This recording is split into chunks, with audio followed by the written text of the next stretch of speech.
ಶಾಂತ ಶಾಂತ ಕೈಗೆ ಅರಿಶಿನ ಹಚ್ಬೇಕೆ ಬೇಗ ಬಾ ಹೊರಗ.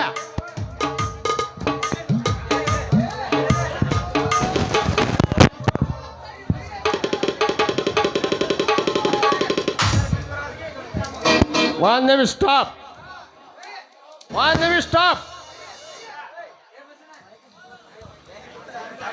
ದನಿ, ಶಾಂತ ಹಚ್ಚಿದ ಅರಸಿನಿಂದ ನಿಮ್ಮ ಗಾಯ ವಾಸಿ ಆಗೋದಿಲ್ಲ. ಈ ನಿಮ್ಮ ಗಾಯ ಆದ ವಿಶೇಷವಾಗಿ ನಾನು ಔಷಧ ತಯಾರಿಸ್ಕೊಂಡು ಬಂದಿದ್ದೇನೆ. ನಿಮ್ಮ ಕೈ ಮುಂದೆ ಮಾಡಿ. ಏನಮ್ಮ ರಂಜನಾ, ನಿನ್ನ ತಾಯಿ ಅವರು ತಯಾರಿಸ್ಕೊಂಡು ಬಂದ ಔಷಧಿಯನ್ನು ನೀನು ಕಂಟಿನ್ಯೂ ಮಾಡಿದ್ದೇನಮ್ಮ? ಹೌದು ದನಿ, ನಮ್ಮ ತಾಯಿಯ ಸಂಪ್ರದಾಯ ಬಿಡಬಾರ್ದು ಅಂತ ನನ್ನ ಅಕ್ಕನಿಂದಲೂ ನಾನು ಕೂಡ ಅದನ್ನೇ ಮುಂದೂಡಿಕೊಂಡು ಬಂದಿದ್ದೇನೆ. ನೋಡಿ, ಈ ನಿಮ್ಮ ಗಾಯದ ಸುದ್ದಿ ಕೇಳಿ ನಿಮಗೆ ವಿಶೇಷವಾಗಿ ಈ ಔಷಧ ತಯಾರಿಸ್ಕೊಂಡು ಓಡಾಡಿ ಬಂದೆ. ನಿಮ್ಮ ಗಾಯ ಆರೇ ಹೋಗುತ್ತೆ. ಕೈ ಮುಂದೆ ಮಾಡ್ತೀರಾ ದನಿ? ರಂಜನಾ, ನನ್ನ ಮಡದಿ ಹೊರತು ಮತ್ತೊಬ್ಬರಲ್ಲಿ ಕೈಯಲ್ಲಿ ಕೈ ಕೊಟ್ಟವನಲ್ಲ ಈ ಶ್ರೀರಾಮಚಂದ್ರ. ಬೇಗಮ್ಮ ನಿನ್ನ ಕೈಯಲ್ಲಿ ಕೈ ಕೊಡಲಿ. ದನಿ, ತಿಳಿದವರ ನೀವೇ ಈ ರೀತಿ ಮಾತನಾಡಿದ್ರೆ ನಾನು ಏನು ಅಂತ ಉತ್ತರ ಕೊಡಲಿ? ನೋಡಿ, ಅವತ್ತು ಆ ಪಾಪಿಯಿಂದ ನನ್ನನ್ನು ಬಂಧನ ಮಾಡಿದ್ದು, ನನ್ನನ್ನು ಕಾಪಾಡಿದ ಕೈಗಳು ಇವೆ ಅಲ್ವಾ? ನೋಡಿ, ಆ ಗಾಯದ ಸುದ್ದಿ ಕೇಳಿ ನಾನು ಇದನ್ನು ಔಷಧ ಹಚ್ಚಬೇಕು ಅಂತ ಓಡೋಡಿ ಬಂದೆ. ನಿಮಗಾಗಿ ವಿಶೇಷವಾಗಿ ತಯಾರಿಸ್ಕೊಂಡು ಬಂದಿದ್ದೀನಿ. ಕೈ ಮುಂದೆ ಮಾಡ್ತೀರಾ ದನಿ? ನೋಡಿ, ಆ ಭಾವನೆಯನ್ನು ಹೊಡೆದೋಡಿಸಿ ನೀವು ಕೈ ಮುಂದೆ ಮಾಡಿ, ನಾ ಈ ಔಷಧಿ ಹಚ್ತೇನೆ. ರಂಜನಾ, ನನ್ನ ಮೇಲೆ ಎಷ್ಟೊಂದು ಪ್ರೀತಿ ಅಮ್ಮ ನಿನಗೆ. ನೋಡಿ, ನಾನು ಹಚ್ಚುವ ಈ ಔಷಧಿಯಿಂದ ಬೇಗ ಈ ಗಾಯ ವಾಸಿ ಆದರೆ ಅಷ್ಟೇ ಸಾಕು.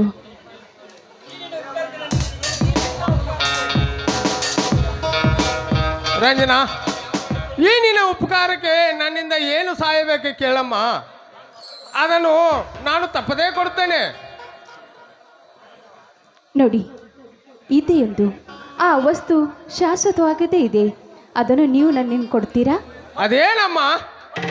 ಕೊಟ್ಟ ಮಾತಿಗೆ ತಪ್ಪಿ ನಡೆದವರು ನಾವಲ್ಲ. ನಿನ್ನ ಆತ್ಮಗೆ ತೃಪ್ತಿ ಆಗುವಂತ ವಸ್ತು ಬೇಕಾದು ಕೇಳಮ್ಮ, ಅದನ್ನು ಈ ಕಮಲಾದೇವಿ ಸತ್ಯವಾಗಿ ನಿನಗೆ ಕೊಡ್ತೇನಮ್ಮ. ಇದೇ ಸಾಕ್ಷಿ. ನೋಡಿ, ದುಡ್ಡು ಕೊಟ್ಟರೆ ಕಳೀತೆ, ಬಂಗಾರ ಕೊಟ್ಟರೆ ಕಳೀತೆ, ಆದರೆ ಇವೆರಡು ಶಾಶ್ವತವಲ್ಲ. ಶಾಶ್ವತ ಆಗೋದು ಒಂದೇ ಇದೆ. ಅದೇನಮ್ಮ? ನೋಡಿ, ನಾನು ನಿಮ್ಮ ಕೈ ಹಿಡಿದು ನಿಮ್ಮ ಚರಣದಾಸೆ ಆಗಬೇಕು, ಈ ನಮ್ಮ ಪ್ರೀತಿಯಲ್ಲಿ ನೀವು ಬೆರೆಯಬೇಕು ಅನ್ನೋದೇ ನನ್ನ ಆಸೆ.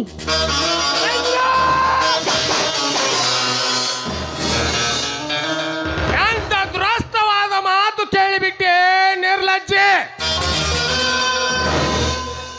ನೀನೊಬ್ಬಳು ದಯಾಗುಳ್ಳ ಹೆಣ್ಣೆಂದು ತಿಳಿದುಕೊಂಡಿದ್ದೆ.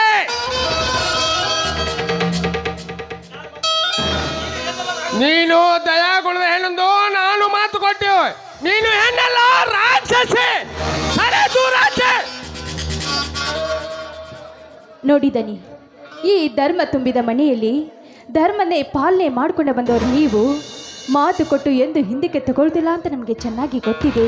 ನೋಡಿ, ನೀವು ಮಾತು ಕೊಟ್ಟ ಪ್ರಕಾರ ನನ್ನ ಕೊರಳಿಗೆ ಒಂದು ತಾಳಿ ಕಟ್ಟಿ ಈ ಹೆಣ್ಣಿಗೆ ಒಂದು ಜೀವದಾನ ಮಾಡ್ತೀರಾ ಅಂತ ನಾನು ಅಂದ್ಕೊಂಡಿದ್ದೀನಿ.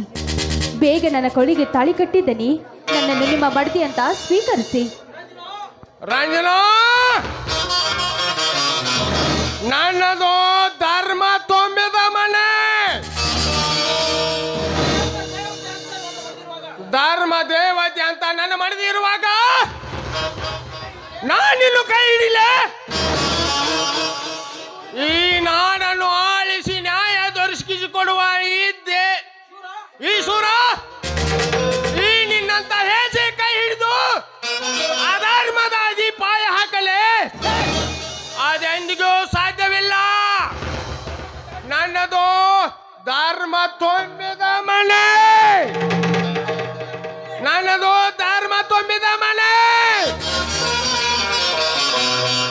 ನೋಡಿ ದನಿ, ನೀವು ಮಾತು ಕೊಟ್ಟ ಮೇಲೆ ಹೊಳ್ಳಿ ತಿರುಗಿ ಬೀಳೋದಿಲ್ಲ ಅಂತ ಈ ನಾಡಿನ ಜನತೆಗೆ ಚೆನ್ನಾಗಿ ಗೊತ್ತಿದೆ.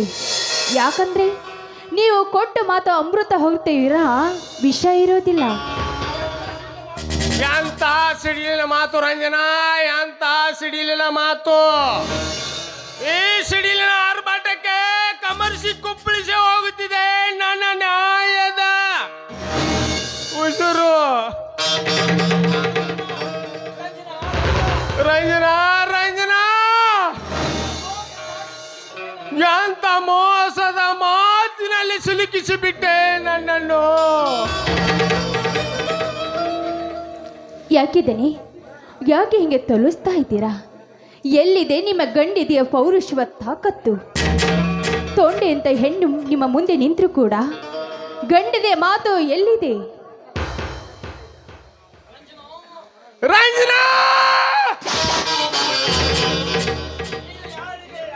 ನೀನು ಯಾರಿಗೆ ಯಾವ ಮಾತನ್ನು ಮಗಳುತ್ತೆ ಅನ್ನೋದು ಚೆನ್ನಾಗಿ ನೆನಪಿಸಿಕೋ.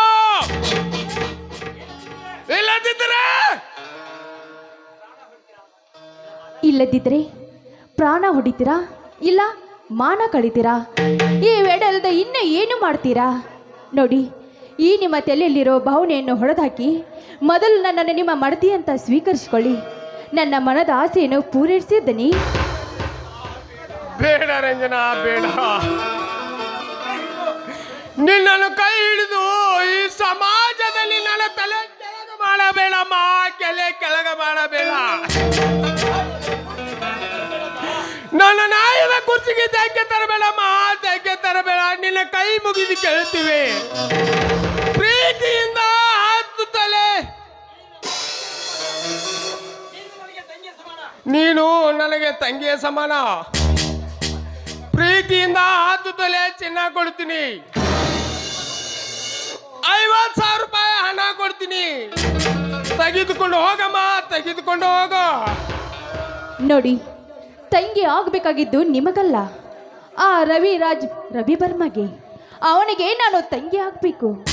ಯಾಕೆ ಅರೆ ಬಿಟ್ಟು ಒಂದು ಹೆಣ್ಣು ಬಂದು ನಿಂತರೂ ಕೂಡ ಈ ನಿಮ್ಮ ಪೌರುಷತೆ ಇಲ್ಲದೆ ಇಷ್ಟೊಂದು ಬಡ್ದಾಡ್ತಾ ಇದ್ರಲ್ಲ? ಯಾಕೆ ನಿಮ್ಮ ಗಂಡಿದೆ ತಾಕತ್ತೆ ಅನ್ನೋದೇ ಇಲ್ವಾ? ಹೇಳಿ, ಎಲ್ಲಿದೆ ನಿಮ್ಮ ಪೌರುಷತನ? ಮೊದಲು ನನ್ನ ಕೊಳ್ಳಿಗೆ ತಾಳಿ ಕಟ್ಟಿ ನನ್ನನ್ನು ಮಡದಿ ಅಂತ ಸ್ವೀಕರಿಸಿ. ಯಾಕೆ ಯಾಕೆ ಈ ಮೌನವಾಗಿದ್ರಿ? ಯಾಕೆ ನಿಮ್ಮ ಮಾನ ಹೋಗುತ್ತೆ ಅಂತ ಭಯನಾ? ಹೌದು. ಯಾಕೆ? ಹೌದು, ಒಬ್ಬ ಗಂಡಸಿಗೆ ಇರಬೇಕಾದದ್ದು ಮನೆಯಲ್ಲಿ ಧರ್ಮ ಪತ್ನಿ ಒಬ್ಬಳೇ. ಅದಕ್ಕೆ ಅನ್ನುವುದು ಏಕ ಪತ್ನಿ ಅನ್ನುವುದು. ನೋಡಿದನಿ, ಅದು ನಿಮ್ಮ ಹುಚ್ಚು ಭ್ರಮೆ. ದೇವರ ಎನಿಸಿಕೊಂಡ ಆ ಕೃಷ್ಣ ಪರಮಾತ್ಮನ್ಗೆ 16,108 ಜನ ಹೆಂಡರು. ಅಷ್ಟೇ ಅಲ್ಲದೆ 8 ಜನ ಪಟ್ಟಣದ ಅರಸಿಯರು. ಪರಮಾತ್ಮ ಎನಿಸಿಕೊಂಡ ದೇವರಿಗೆ ಪಾರ್ವತಿ, ಗಂಗೆ, ಗೌರಿ ಇರಲಿಲ್ವಾ? ಕೊಡ್ರಿ ಇದಕ್ಕೆ ಉತ್ತರ.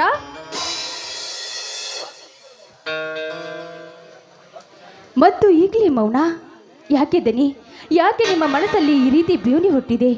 ಹೇಳಿ, ಯಾಕೆ ನನ್ನನ್ನು ನೀವು ಸೂಳೆಯಾಗಿ ಇಟ್ಟುಕೊಂಡರೆ ಈ ಊರಿನ ಜನ ಮಾತನಾಡುತ್ತಾರೆ, ಅದೇ ನೀವು ಹೆಂಡತಿಯಾಗಿ ಇಟ್ಟುಕೊಂಡರೆ ಈ ಊರಿನ ಜನ ಏನು ಮಾತನಾಡೋದಿಲ್ಲ?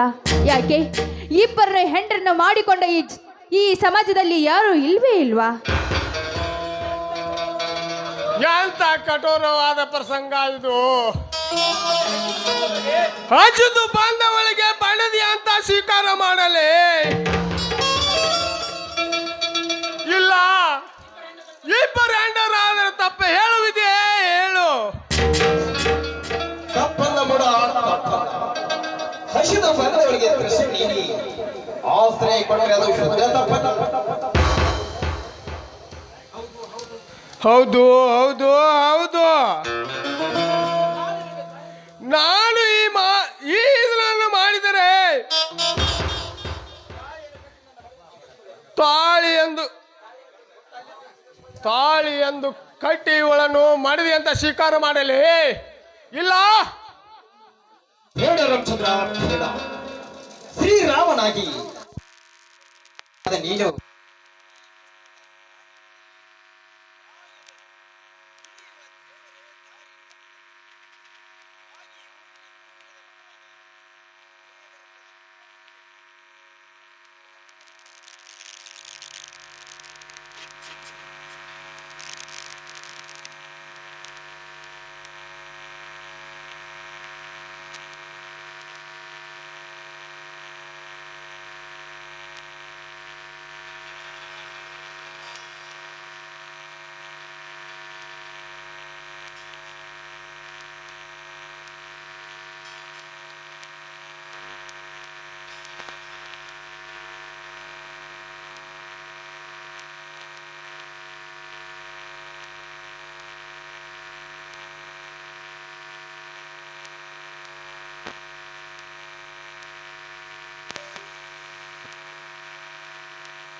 ನಾನು ಈ ಕೆಲಸ ಮಾಡಿದರೆ ಮಾಡಿಕೊಂಡ ಮನದಿಗೆ ಮೋಸ ಮಾಡಿದಂತೆ ಆಗುತ್ತದೆ.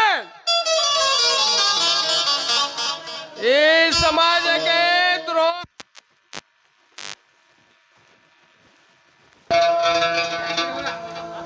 ಸಮಾಜಕ್ಕೆ ದ್ರೋಹ ಮಾಡಿದಂಗೆ ಆಗುತ್ತದೆ. ನಾನು ಇವಳನ್ನು ನೂಕಲೇಬೇಕು. ನನ್ನದು ಧರ್ಮ ತುಂಬಿದ ಮನೆ. ಕಾಮಕ್ಕೆ ಕಣ್ಣಿಲ್ಲ, ಮಾತಿಗೆ ಮಿತಿಯಿಲ್ಲ. ಈಗ ನೀನು ಇವಳನ್ನು ಹೊರ ಹಾಕಿದರೆ ನಿನ್ನ ಅಮೃತವಾದ ವಚನಕ್ಕೆ ಧಕ್ಕೆ ತರ್ತೀಯ. ನಿನ್ನ ಅಮೃತ ನೋಡಿ ಹಾಳು ಮಾಡ್ಕೊತೀಯ. ಈ ಸಮಾಜಕ್ಕೆ ನಿನ್ನ ವಚನ ಭ್ರಷ್ಟನಾಗಿ ಹೀಯಾಳಿಸ್ಕೊತೀಯ. ಬೇಡ ಬೇಡ ಬೇಡ. ಹೌದು ಹೌದು, ನಾನು ವಚನ ಭ್ರಷ್ಟನಾಗಲಾರೆ. ನಾನು ಕೊಟ್ಟ ಮಾತಿನಂತೆ ನಡೆದುಕೊಳ್ಳಲೇಬೇಕು. ನನ್ನದು ಧರ್ಮ ತುಂಬಿದ ಮನೆ.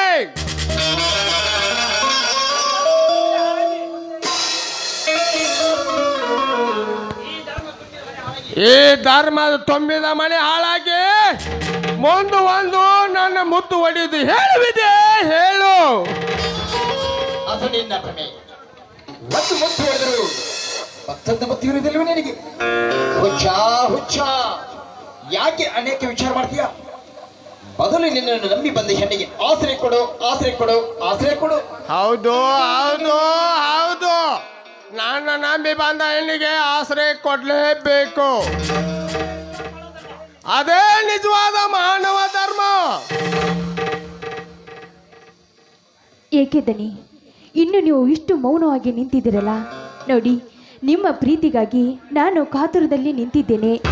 ದುಂಬೆಯಾಗಿರುವ ನನ್ನನ್ನು ಚುಂಬನಾಗಿ ನೀವು ತುಂಬಿಕೊಂಡು ಈ ನನ್ನ ಪ್ರೀತಿಯ ಸಾಗರದಲ್ಲಿ ಸೇರಬಾರ್ದ ನನ್ನ ಪ್ರಿಯತಮ?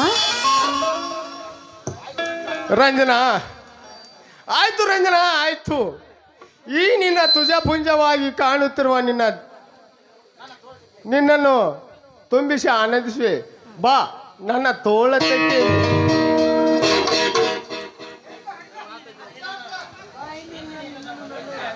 ಇಂದಿನಿಂದ ನಿನ್ನನ್ನು ನನ್ನ ಎರಡನೇ ಮನವಿಯಾಗಿ ಸ್ವೀಕಾರ ಮಾಡುತ್ತೇನೆ. ಗಾಂಧರ್ವ ರೀತಿಯಲ್ಲಿ ಸ್ವೀಕಾರ ಮಾಡ್ತೀನಿ. ಬಾ, ನನ್ನ ತೋಳ ತೆಕ್ಕೆಯಲ್ಲಿ ಬಿಗಿದಪ್ಪಿ ಹಾಡು ಬಾ. ಆಯಿತು ಪ್ರಿಯತಮ, ಈ ನಿನ್ನ ಮಾತಿಗೆ ನನಗೆ ತುಂಬ ಸಂತೋಷವಾಯಿತು. ಇದೇ ಸಂತೋಷ ಸಮಯದಲ್ಲಿ ನನ್ನ ಕೈ ಹಿಡಿದು ಒಂದು ಹಾಡನಾಡು ಹಾಡಬಾರ್ದೆ ನನ್ನ ರಾಜ? ಆಯ್ತು ರಂಜನಾ, ಬಾ.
ರಂಜನಾ,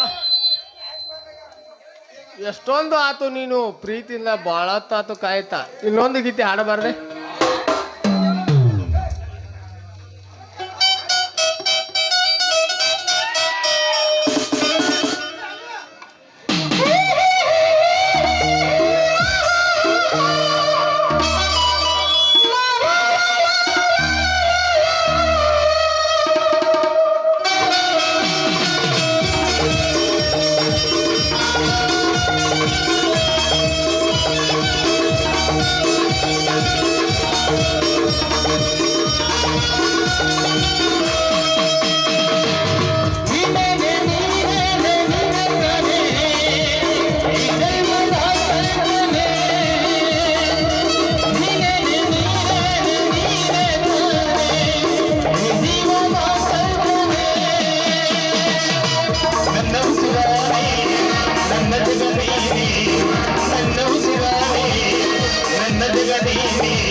ಕಮಲಾದೇವಿ ದರ್ಶನ ತೆಗೆದುಕೊಳ್ಳು ನಡೆ.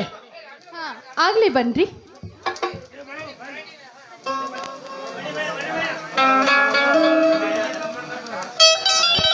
ನನ್ನ ತಮ್ಮನಾದ ಬಾಳಪ್ಪ ಪೂಜಾರಿ